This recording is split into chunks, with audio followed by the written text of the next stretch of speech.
Welcome everyone to tonight's presentation by Cassidy Lynch, a lecturer at San Diego State University. We are very fortunate to have her at MSJC tonight as part of Native American Heritage Month. And welcome to all of you watching this on YouTube. Before we begin, oops. Cut out just a little bit, but you seem fine on my end now.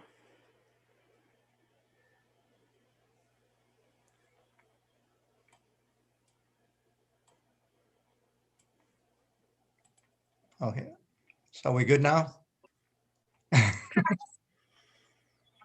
Okay, is there a delay, Jose? No. Okay. No, you're good. Yeah, you're live. Okay, right. Okay, sorry about that. Before we begin, I want to thank our sponsors, starting with the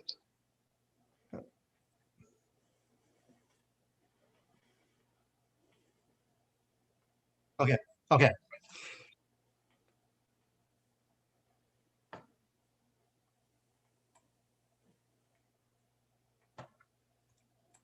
Starting with the Student Equity Committee, particularly the chairs of that committee, Rebecca Teague and Alba Ramirez. Also want to thank the Latinx Indigenous Alliance here at MSJC. And I want to thank Jose Hernandez and Suzanne Ortega for all their help, flyers, and logistics.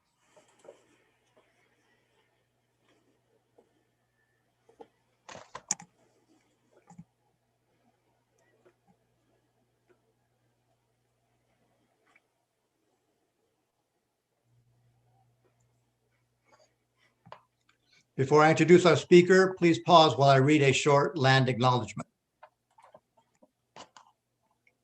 We want to take a moment to acknowledge the land on which we are gathered. The land on which MSJC operates has been the site of human activity for thousands of years.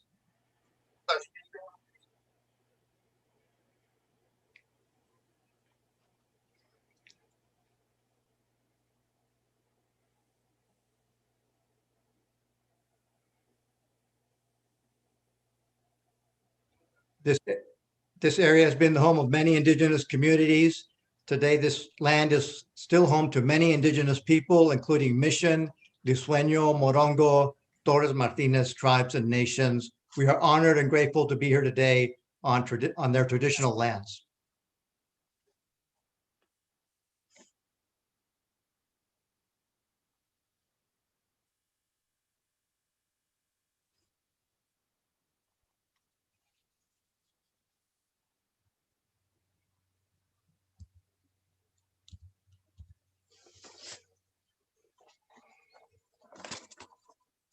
So tonight we are honored to have Cass Lynch. She is an anti-racist educator and lecturer in the American Indian Studies Department at San Diego State University. They also serve as the faculty advisor to the Supernova Dance Troupe. Cass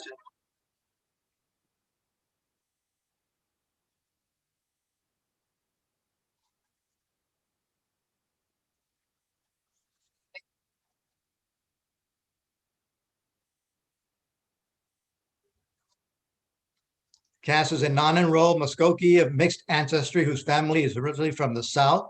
They presently reside on Kumeyaay lands with their family and service dog, Waylon.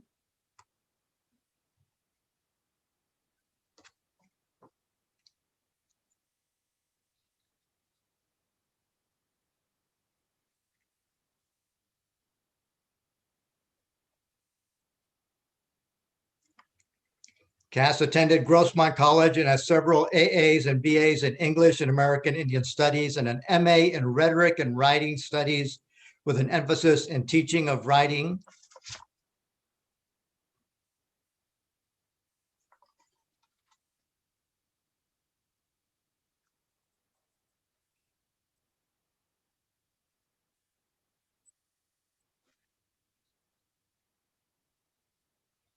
Their research focuses on extremist and visual rhetoric. The title of their talk today is "We Are Still Here, Natives on Campus." Please join me in welcoming Cass Lynch. Thank you so much, Mado.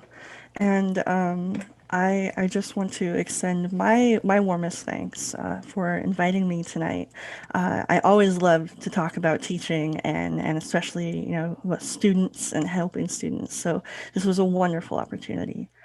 Um, is my feed okay? Is everything seeming to connect well? Good. Yes, you're good. Awesome. Wonderful. Okay, so I just wanted to give you a little bit of background on myself before I get started here. So my name is Cass, and actually I was born and raised here in the San Diego area. So I really have not left pretty much of my birth home, and I really don't intend to leave. So because of that, I have dedicated my life to serving the Black and Indigenous youth specifically, but all youth here in the San Diego region. But of course, that also extends to all students within pretty much my reach.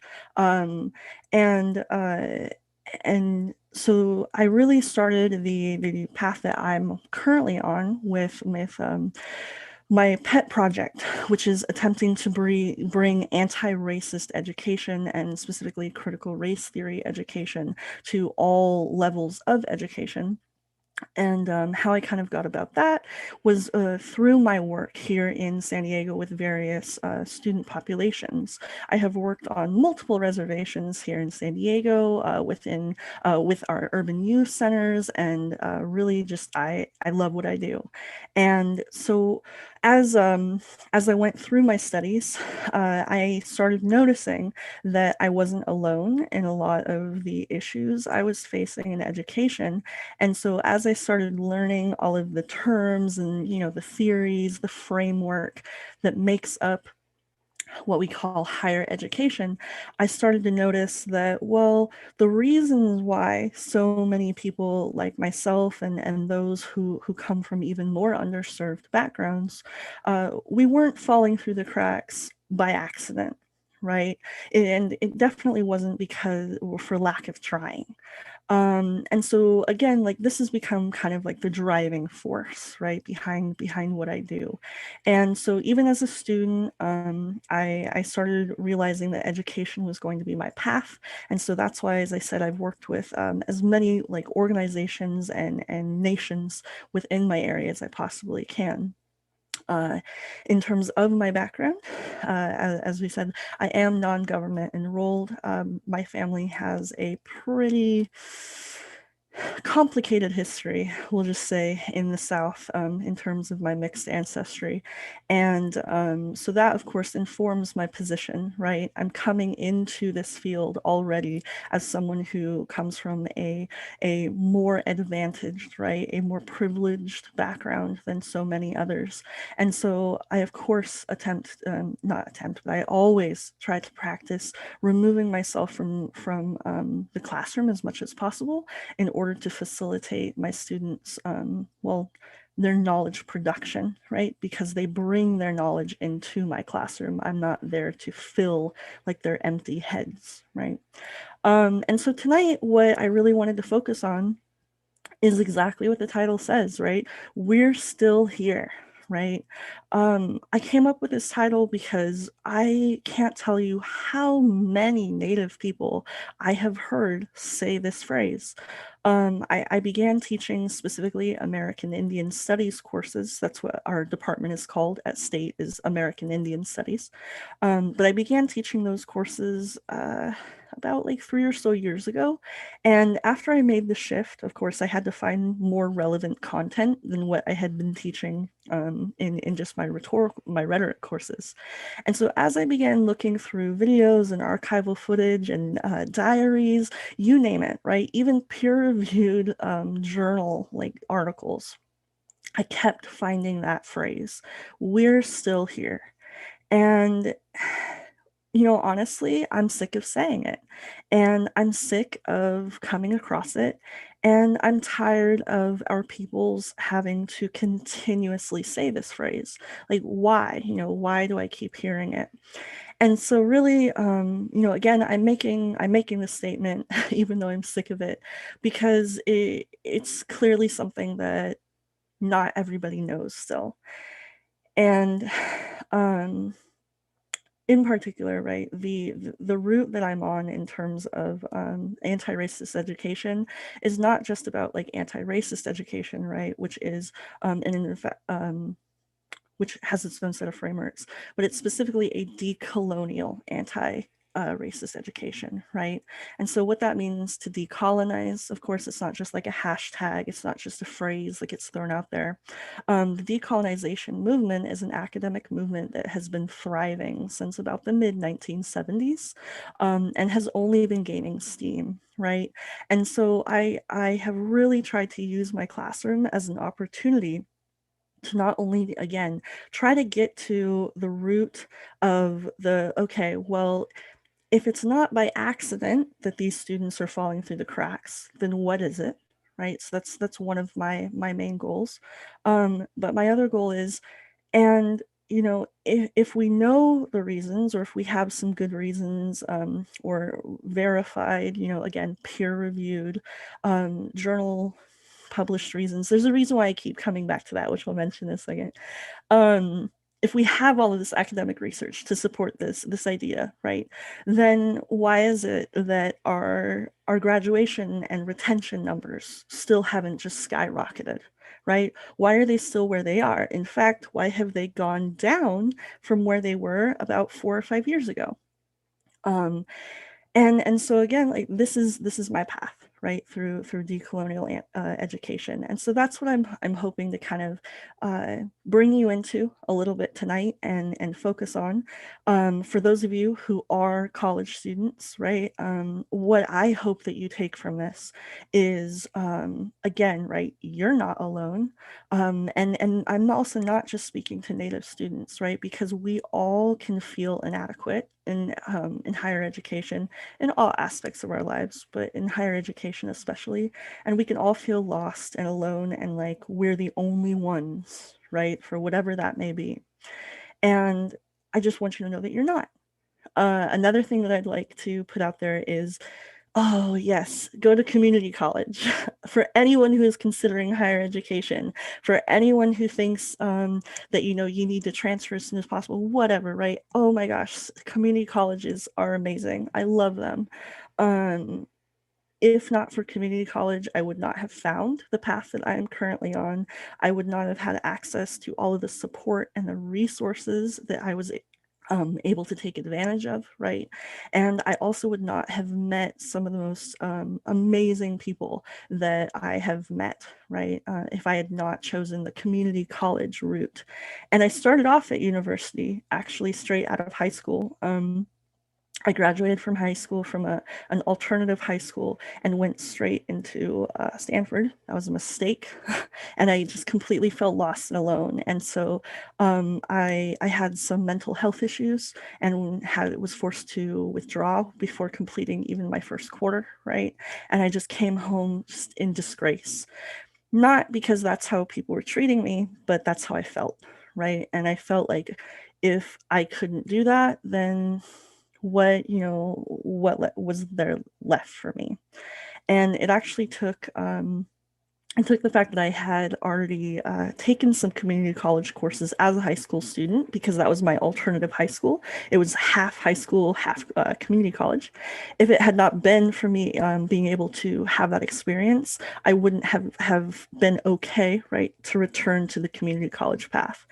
And in all honesty, I have never felt more supported than I did when I was a community college student. Not that my professors and my programs weren't wonderful, right, at school, but at state and everything. But I just, there's something about community college. There's something about it's in the name, the community that gets established that sometimes gets lost when you go to like the really large scale university system. And so that is also sort of what informed my talk for you tonight. And I'm going to switch to my slides here now. Hopefully it's a smooth transition. Okay. Are you able to see this? We good? Yes. Okay, I always ask my students for confirmation because I made them sit through about 10 minutes once of just a blank screen, and I still just feel terrible about it. Okay, So let me put this into presentation view really quickly. Oh my gosh, I know how to use a computer, I swear. Oh, it's the button right there. Okay, I think this is gonna be best down here at the bottom. Okay, so again, hesha, hey, right? So I actually want to begin tonight with a clip here. My research does focus a lot on white supremacy and especially visual rhetorics. So rhetoric, right, is just the study of communication, but specifically argumentation, right? How do people get other people to believe them, or buy products or whatever, right? And part of rhetoric is this belief that everything is an argument. And so in my classroom, we kind of toss out the idea that there's such thing as like an academic text versus just like a common everyday text, or like a lesser value text, right? And so pop culture, because it's something that we consume pretty much every day, and just about everybody who has access to forms of mass media, it's really something that we need to be including in our curriculum more. It's more acceptable today than it was about 10 years ago. But still, there's like this idea that we're not really teaching our students much if we have them analyze a TV show the same way that we would have them analyze a journal article. And just really quickly to preface this, right? We don't just sit around watching Family Guy episodes. What I would like you to do with this clip here is I'd like you to imagine, right? Imagine that you are a Native youth and you have sat down with your friends, your family, whomever, and you've decided that you wanted to watch TV. So you flip it on and Family Guy comes on, right? Family Guy is one of the largest syndicated, most syndicated and largest or widest audience, excuse me, I can't speak this evening. Family Guy has one of the largest audiences of any television show and is one of the most syndicated programs in pretty much like mass media history. It's actually almost getting to the point where it might surpass The Simpsons in terms of the audience that it continuously reaches. The only thing The Simpsons has on Family Guy at this point is the fact that it's been on the air for a few more years. And so because of that, Family Guy is something that again, lots of people are going to see, right? Lots of people are going to see. Even if you don't like Family Guy, you probably at least know one or two of the characters, or you maybe know the premise, or you might know the fact that at least, there's the funny baby with the British accent. There's some point in Family Guy that just about everybody will be able to reference. So again, really quickly, we're just going to take a couple minutes here, and I want you to imagine, right, again, that you're a Native student and you've sat down to watch TV, and this is what comes up here. And then just let me know if there's no sound.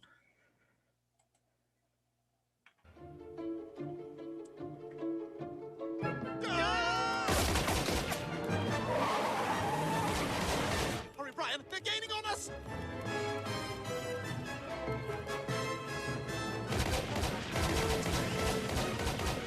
Damn it, we're surrounded!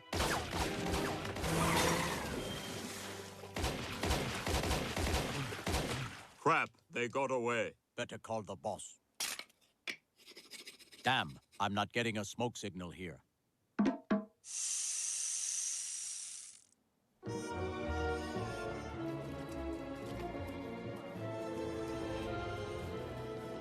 Damn it, Stewie, what the hell did you do? I know, I messed up. I messed up. You went back to 17th century Jamestown, and you gave guns to the Indians, and now they're running everything. I said I messed up, all right? I guess I just have this pathological need to be liked. Well, it's not a good trait. Oh, come on, don't say that. Let me buy you lunch. Thanks to you, the Indians killed all the white people and took over America. I mean, you're the one who's always saying never alter the past. Oh, come on, Brian, let's be honest. I frequently alter the past. All right, so I guess we'll split the bill 13 ways? Hey, Judas, he ordered like 5 margaritas. All you had was a salad.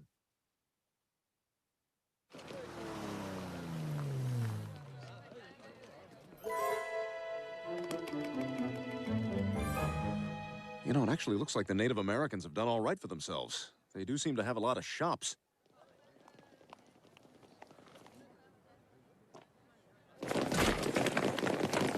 And it looks like they have medical care as well. Ma'am, I'm sorry, but I've done this several times today, and your husband just isn't responding. Well, have you tried this? Ma'am, this is a place of medicine. And their popular music is interesting. And here it is, the #1 song for the 10,000th week in a row. Hiya, hiya, hiya.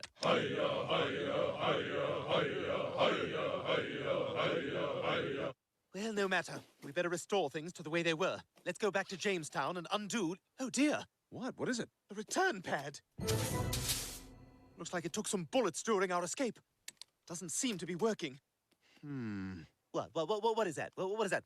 What are you looking for? What are you looking for specifically? Yeah, that's right. But I'm afraid our only hope is that perhaps the alternate Stewie in this universe has created his own time machine that we can use. Well, let's hope so, because otherwise they're gonna kill us. Yeah, or stick us on some kind of white people reservation. Don't give them any money. They're just gonna spend it all on deviled eggs.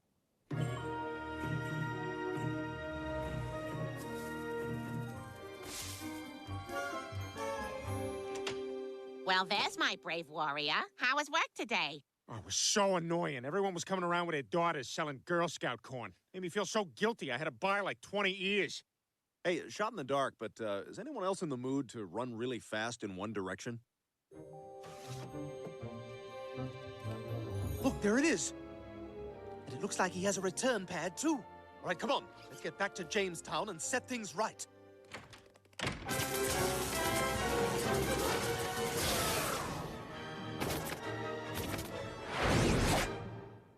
Look, there you are, giving them the guns.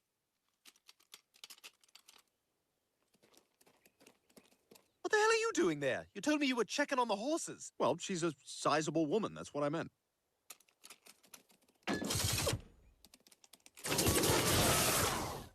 All right, come on. We've got to get those guns back. Hey, hi, how are you today? Good to see you. Listen, we've just been informed that these guns are defective. We're from the gun company. Anyway, you know how we like to take things back from you people? Well, we're going to go ahead and take these back. That's right. We're from Gunco. Shut up, you're blowing it. Where are you taking guns? Brian, grab the return pad. Get 'em, paleface! They're gone. We can talk normal now.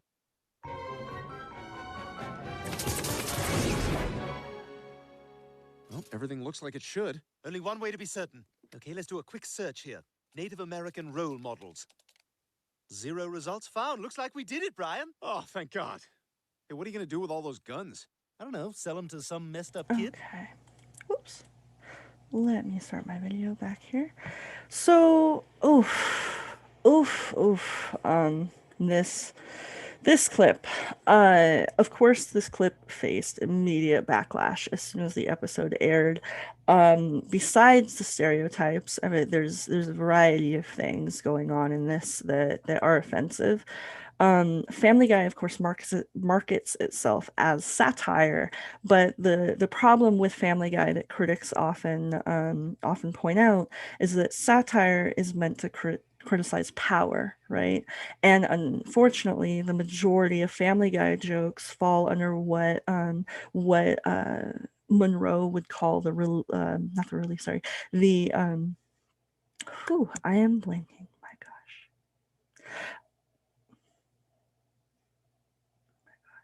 I'm so sorry.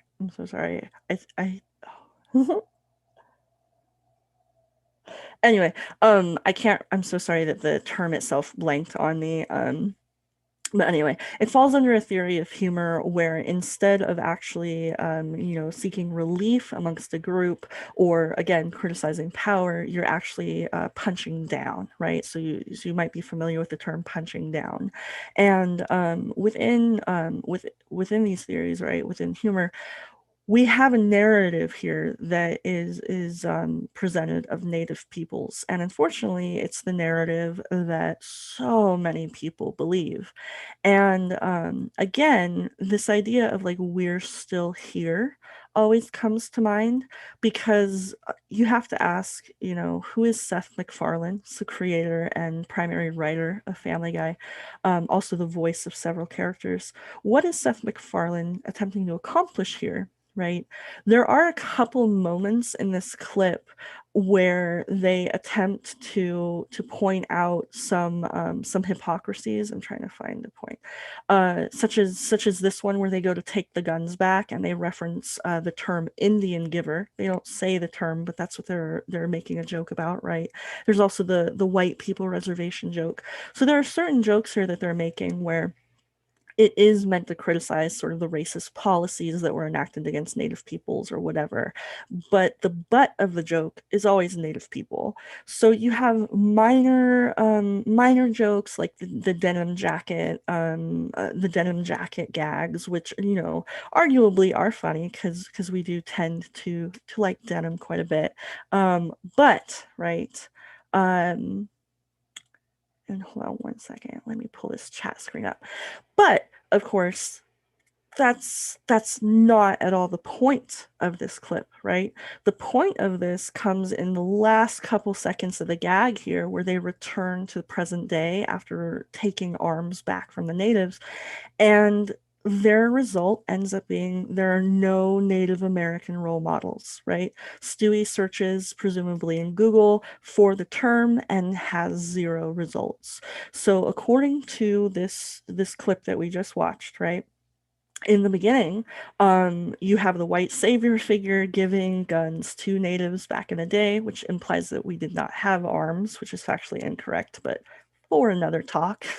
But you have that instance triggering, right, this fear of the oppressed rising up and doing the same thing that the former oppressor did. And so the restoration of what is perceived to be normal, right, at the end is natives just being gone, right, just completely gone. And in my classroom, oh, you know what? Hold on one second. Let me pause because there's a question. Okay, so let's see. As Native scholars, how do we make our voices in history heard in the curriculum and courses? I love this question, and this question is totally going to come up tonight. Wonderful. I'm going to address that question in just a bit, but I will be getting there. So with this imagery, right? I want to cut over to a couple statistics, like the boring statistics parts. So when I bring that so let's see. As Native scholars, how do we make our voices?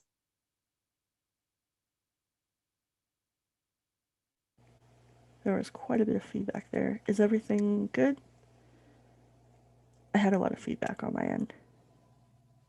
Yes, you're good now. Okay. When I show this clip in my class, my students are immediately able to point out what they know to be stereotypes about Native peoples, but they still don't quite understand why that's the only image that they have of Native peoples, right? And unfortunately, their problem, right, is a lived experience of these. I think it's gone now. Yeah, you're good now. Okay.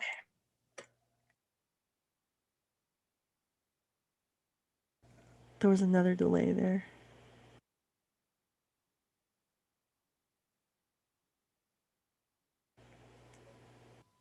You're okay. Okay. Sorry, where was I? Oh, the lived experience, right, is actually a direct result of these mass media representations. It's of course not the primary contributing factor to a lot of these statistics, and it's of course not the sole factor, right?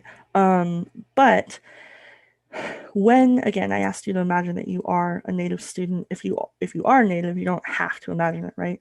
But if that's the only representation that you see of yourself and your family, your friends, etc., on television or in films, whatever, it's either historical, right, or it's highly stereotyped, then this is going to have a direct impact on your self-esteem.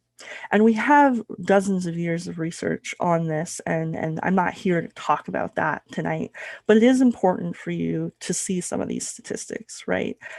Because when we talk about natives in education, to kind of quote CNN, right, we're something else. And so this is where we are right now. And again, those mass media representations have helped get us to this point. Even though we are about 1% of the student body population at most undergraduate institutions, as you can see, only about 22 to 24% of us will end up earning an AA or a BA. Far less than that ends up earning a graduate degree. So you're not going to see us represented in classrooms because it's really easy to pretend that we don't exist, right? And the curriculum that gets taught in school is often not based on anything that was taken either from Indigenous scholars or community knowledge pools, anything, right? Instead, it's just the same recycled and mass printed content that basically my father was studying back in the 50s and 60s as a child. And so this is what you I'm so sorry. This is what happens, right? When the only representations that you see of your family and your friends again is either stereotypes or you're just gone completely.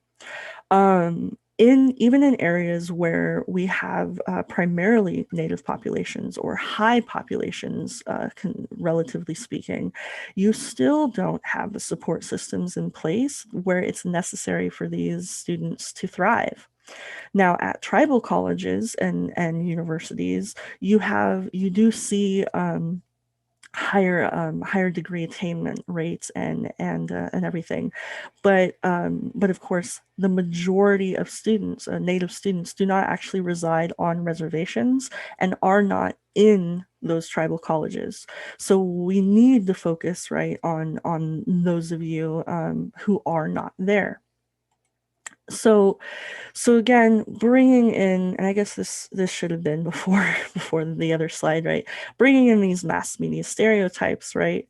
We start to ask ourselves again, why, right?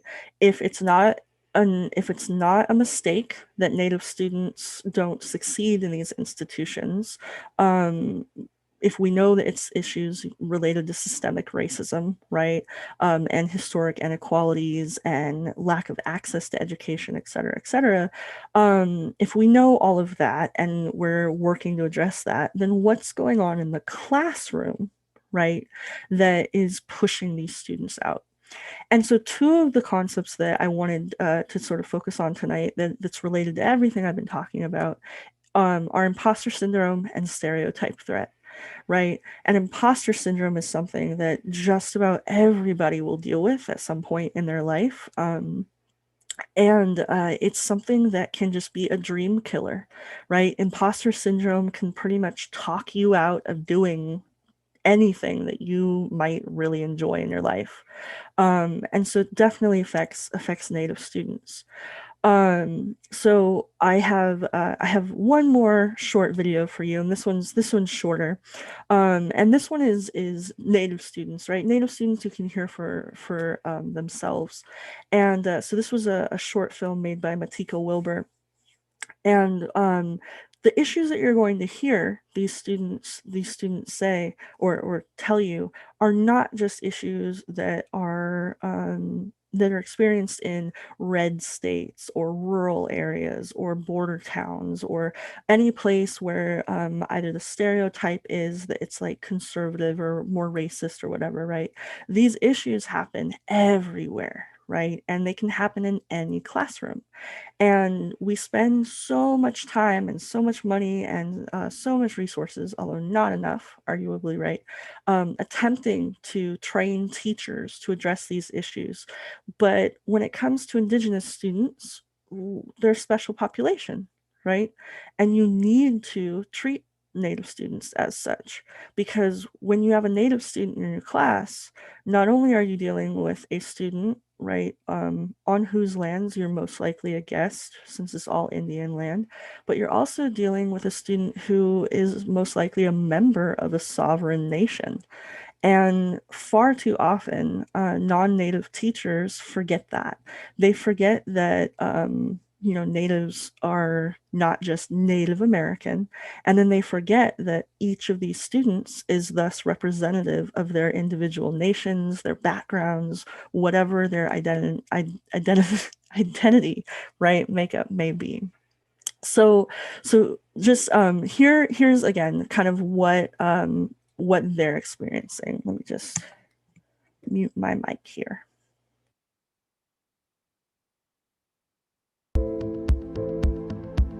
It kind of sucks. It's kind of like playing dodgeball, but getting hit every single time. All they teach us in school basically is who they were, where they lived, how they were killed, and how we stole land from the white people, basically. Administration is definitely a bit harsher on certain races. Teachers assume a lot about us, and they assume that we're like druggies or we're alcoholics. That I'm like a thug or something, and I'm not. When I do say I'm Native American, the substitute teachers are teachers. They always ask about per capita checks. You shouldn't be here, go back to your land, go back home. It's kind of stupid because this is our land. But it's just the people that make you suffer to going to school. Our teachers, they don't really help us with bullying. It makes your self-esteem so low to where you feel like you don't even want to get up and go to school. I think representation is very important, and seeing people who look like us in positions that matter. The school system should educate more. Just say, hey, Native Americans are still alive. Don't be mean to them, and here's a few facts about them. We're just more than natives. We're more than that. We're people. We have the same emotions, we have the same fights and stuff that you're probably going through, and we have to go through the same thing. If we really are able to understand that we are Native people and we are all one, and we have to lift each other up. Music. I want to be a cosmetologist. I want to become an actress, but I don't see a lot of Native American actresses. Want to help out with my family when I get older. I want to become the first Native American male model to be known. I just want to see more. Basketball every day would be my dream to have a full scholarship. I really just want to learn. I want to see where it takes me. I want to be able to help other people. And of course, I always want to be able to come back to where I came from and celebrate and honor that with other people. Okay. So it goes through their names, which I will provide this presentation at the end so that they'll have access to it. They can share. Oops, I forgot to turn my video back on. There we go. I worked personally with a few of these students, so I love showing this video, but a lot of these issues are not going to be brand new, right? This is not going to be the first time that a lot of students will be hearing these. One of the first things that I heard when I entered into the working side, right, of community rebuilding and revitalization was from a school administrator, and a school administrator was referring to Native students, and when the issue of the lack of Natives in education, and thus the lack of Natives in position of, say, curriculum development, whatever, right, when that was raised, this person responded with, well, maybe Natives just aren't suited for college. And he said it as if it was just kind of a fact. And when, a couple of my colleagues and I, when we pushed them about it, with, well, what do you mean not suited for college? All of the issues that you just heard in this video were kind of brought up with, well, you know, the culture is just too different, or just, oh, historically you haven't been able to focus on education, so maybe it's just too new, et cetera, right? And so the result of these stereotypes existing in higher education again turns into the lived experience of these students, where you hear just the fact that they're treated like criminals in the classroom, or they're treated like they don't speak English. They get treated like they are remedial, right? Which is a term that I don't even like to use. What's the term that gets used? And so that leads directly to issues like imposter syndrome, right? And the high dropout rates that we see in education, and other related issues. Oh my gosh, my dog needs out. I'm so sorry. One moment.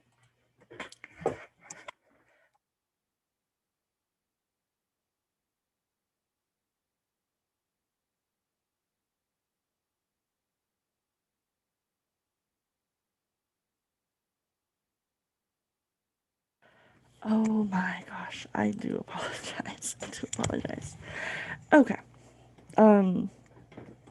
So where was I? So I'm going to have a list for you in just a bit of all of the thing or the contributing factors that we have figured out sort of again over the decades of research that have gone into this. I'm gonna show you a list of all those contributing factors that lead to those low graduation rates, but hearing things like what that school administrator said, hearing things like that, right, directly leads to a lot of those issues that I'll bring up, but especially imposter syndrome.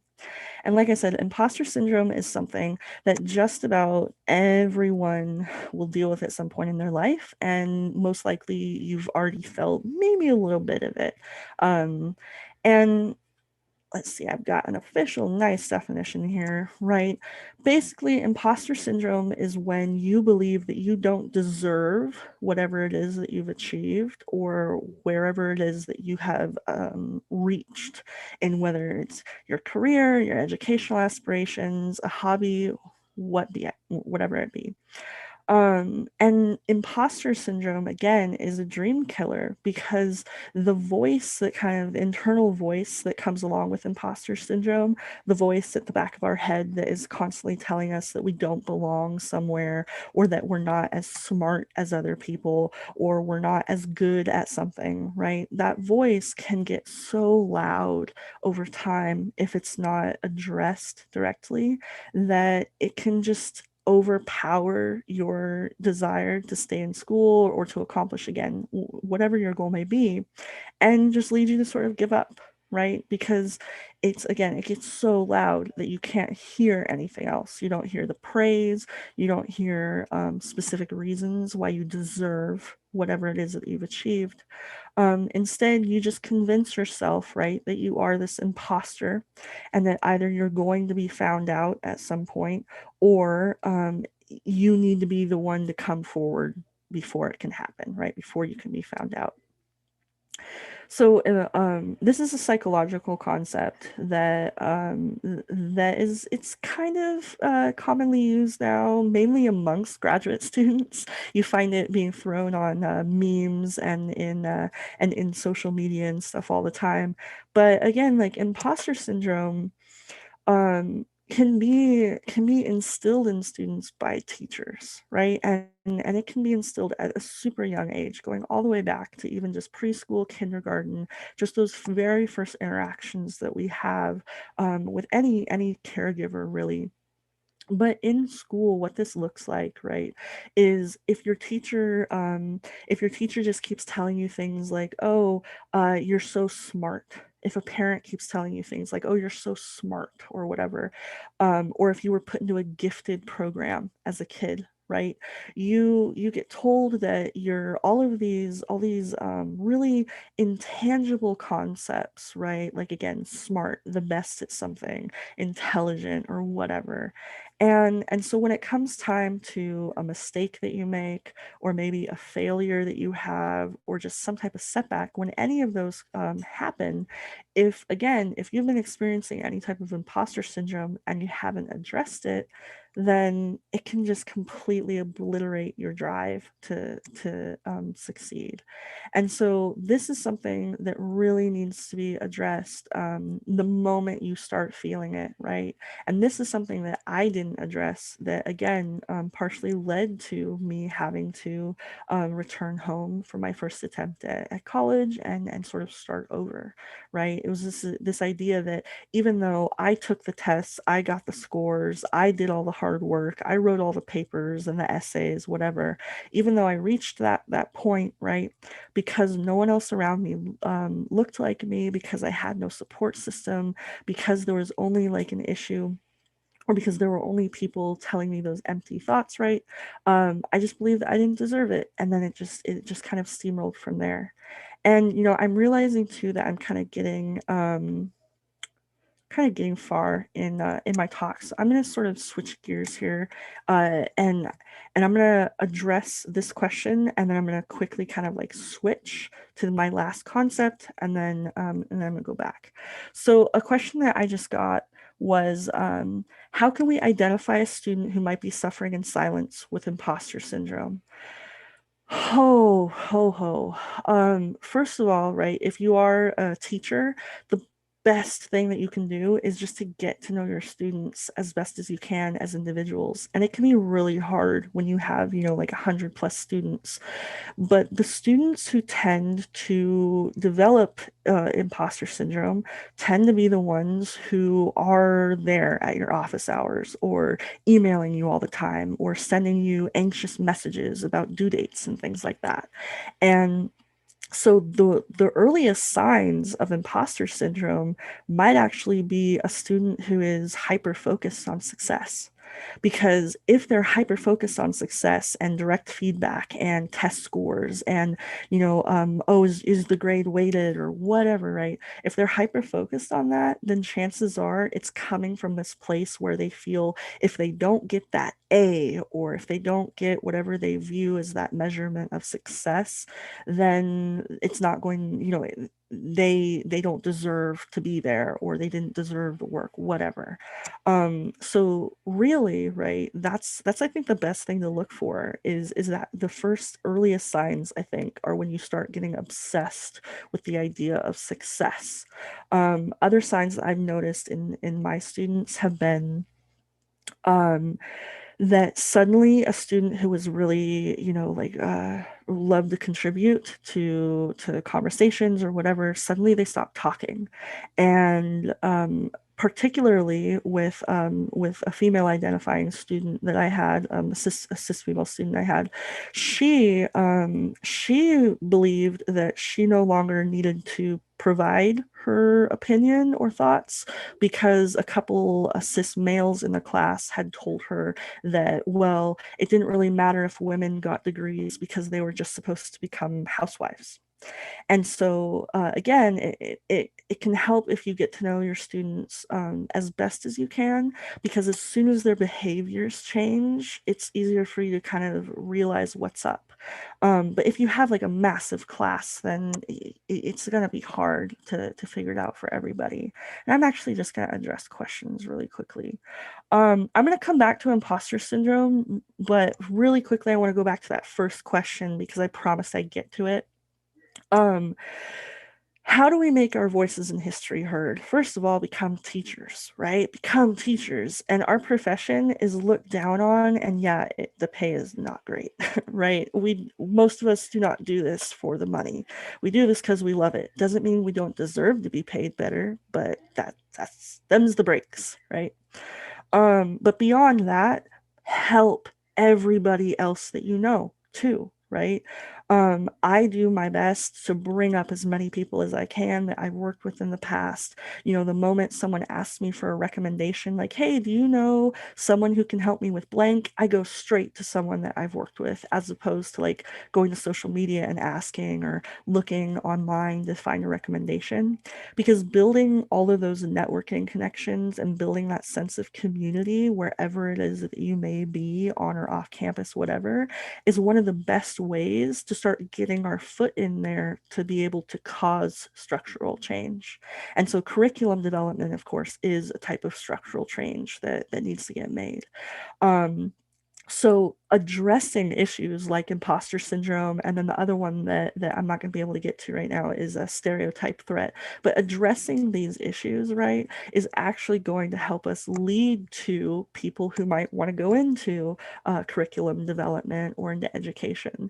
And so, so really, the best way is through direct action that we've been seeing with protests and the like, but also through becoming becoming the teacher, right? It's so important, especially because, like, again, I'm light skinned, right? I'm mixed race. I come from my very specific background with my very specific knowledge sets. And we need darker skinned natives in the classroom. We need straight off the res natives in the classroom. We need everybody who has all of these different experiences in the classroom so that it's never just one voice, right? Speaking on behalf of all peoples. And let me see here. So hopefully that addressed the question too. It's like, I never have the answers to these big questions. It's just always like gonna partly come to education for me. So another question that I had here is, how can we help someone who's going through imposter syndrome?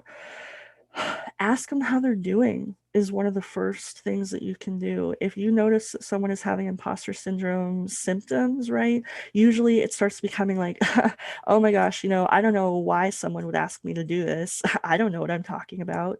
It can be kind of like self-deprecating jokes, right? It can be instances where they lose interest in things that they might have once loved, or maybe they were really excited about a research project or a lab or an internship or something they were going to apply for, and suddenly they just don't feel like they deserve it. That's usually when we need to really intervene. Even as teachers, sometimes in the college level, we think that those relationships are kind of not wanted or not desired by students. But my experience so far, and even as myself as a graduate student as well, yeah, we want those connections, right? Because those connections let us know that we do belong in the classroom and we do deserve to be there. How I facilitate that as a teacher is I try to include curriculum that is as diverse as I possibly can. And so if I, at the beginning of the semester, if I find out that some of my students are from specific nations, I try to find texts that come from their nations. If I have students who are immigrants or who are refugees who come from other cultures, right, I'll always try to include something in my curriculum that shows them, right, that, hey, I see you and you matter within the walls, at least of my classroom. And here is, you know, actual textual material that is worthy of being studied at the collegiate level. And so that's a first step that we can take as educators. If you're a student yourself, or if you're trying to, you know, help someone directly, again, just asking them how they're doing is usually a good way to start. And then beyond that, just reminding them about specific accomplishments that they've made. Because it's not really going to help anyone if you just say, you know, like, hey, don't worry, you're great. Or no, you're amazing. Like, yeah, those are wonderful compliments. And don't get me wrong, it's great to shower your friends with that kind of praise.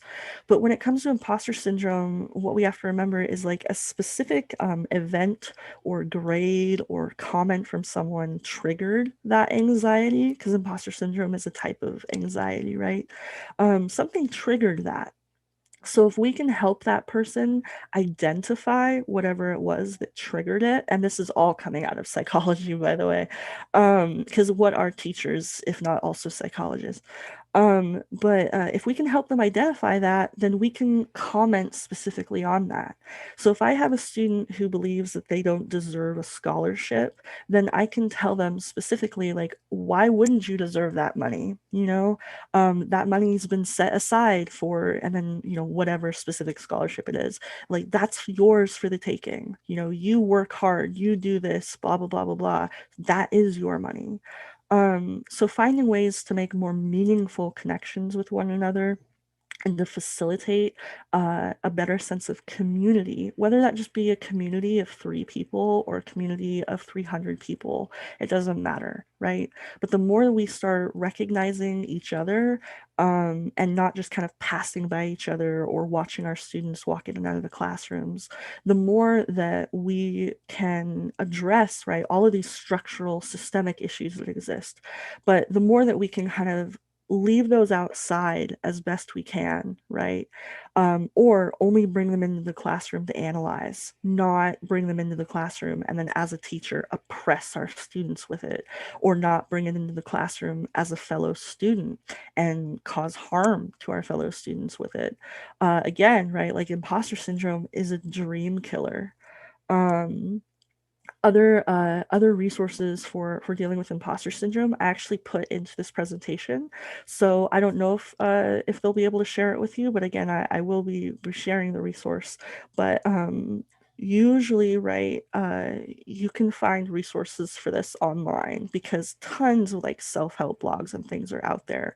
But when it comes to imposter syndrome, the key to it, right, is remembering that we are not our stereotypes and we are not all of the horrible things that have been said to us, right? We're not whatever it is that we've internalized, right? We're still here as Indigenous peoples, and we are separate, right? Separate nations, separate proud nations. And so within this classroom, we most definitely deserve to be here, right? We've had 500 years so far of colonizers telling us that we don't deserve it, but we most definitely do. And so that was sort of the point that I was trying to drive through for tonight. And again, my pacing was a little off, so I didn't quite to get to a lot of things. But I do have one more question that I wanted to address here.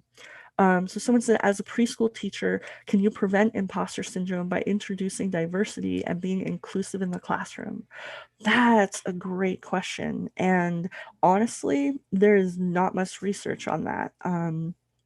I've done tons and tons of research in education and specifically Native education. And really, we're one of the most understudied populations because there's just people just don't want to do it. Or again, we aren't in positions to research ourselves. And so at this point, it would just be kind of me speculating or basing it on my own research. Personally, I think that I mean, absolutely, right? First of all, as an anti-racist and a critical race theorist, absolutely introducing diversity can increase inclusivity. But the problem is that you can't just end at diversity, right? You have to also be willing to engage those conversations at a critical level, and you have to be willing to not just, the term is multicultural flattening, where you then treat all of your students who are of diverse backgrounds as just, you know, multicultural students, and then you flatten them all together. So it's important to avoid that, right? So we can't just stick with diversity, but it is definitely a start. So I don't, hold on, let me end my presentation here. But yeah, I don't want to run on, so. I think that was the last question in the chat. So it is getting towards 7 o'clock.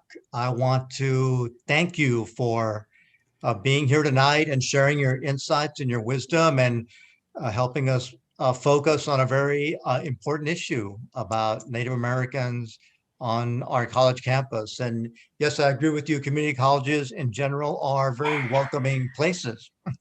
And you as a graduate of Grossmont College certainly speak to that. But we can always do better. I think faculty, staff, and administrators, we need to keep in mind what our students are going through. And like you said, connect with them, reach out to them. Students who ask questions, we shouldn't see them as problems or as interrupting us, but we should really take the time to listen to them, hear them, and help them out. So with that, Professor Lynch, I want to again thank you again for joining us for a great presentation, and I'll be happy if you're willing to share the presentation with me. I'll make sure that others have it. Absolutely. Maru, thank you so much. All right. Thank you. And thank you everyone who joined us tonight, and hope everyone has a great evening.